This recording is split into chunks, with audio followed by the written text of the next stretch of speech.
কবিতাৰ শিৰোনাম স্বাধীনতা।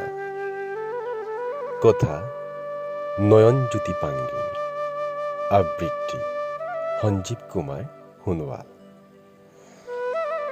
আমি একেখন আকাশৰ তলতে ডাঙৰ দীঘল হৈছোঁ, খেলিছোঁ, ডাঙৰ ডাঙৰ সপোনবোৰ দেখিছোঁ। সময়ৰ আহ্বানত সমস্বৰে ভাৰতৰ জয় গান গাইছোঁ। একেখন পতাকাৰ তলিত জনগণ মন অধিনায়ক জয় হে ভাৰত ভাগ্য বিধাতা, আৰু হৃদয়ৰ পৰা চিঞৰিছোঁ ভাৰত মাতা কি জয়।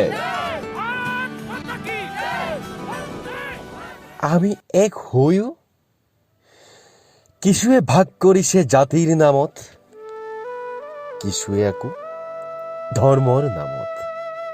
হে বন্ধু, তুমি হিন্দু, তুমি জৈন, তুমি খ্ৰীষ্টান, তুমি মুছলমান, তুমি বুদ্ধিষ্ট কিংবা শংকৰী।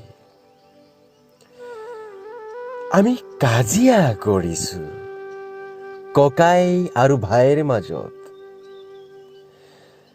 সৌ উচ্চ হিমালয়ৰ পৰ্বতমালাত থাকিও সাগৰৰ দৰে অথবা নদীৰ দৰে নিৰ্মল কৰিব পৰা নাই হৃদয়, চিন্তাৰ উন্মেষ ঘটাব পৰা নাই। আমি একেখন আকাশৰ তলতে থাকোঁ, একেই বায়ু,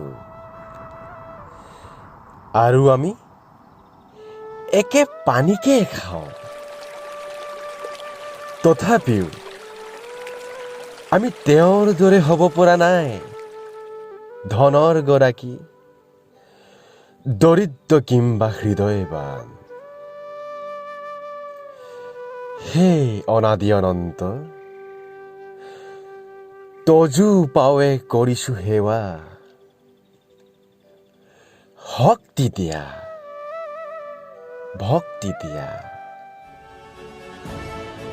সৌ উচ্চ হিমালয়ৰ বুকুত, সৌ গৌৰৱী পতাকাৰ তলত বিজয়ৰ উৎসৱ কিংবা স্বাধীনতাৰ সোৱাদ ল'ব পাৰোঁ।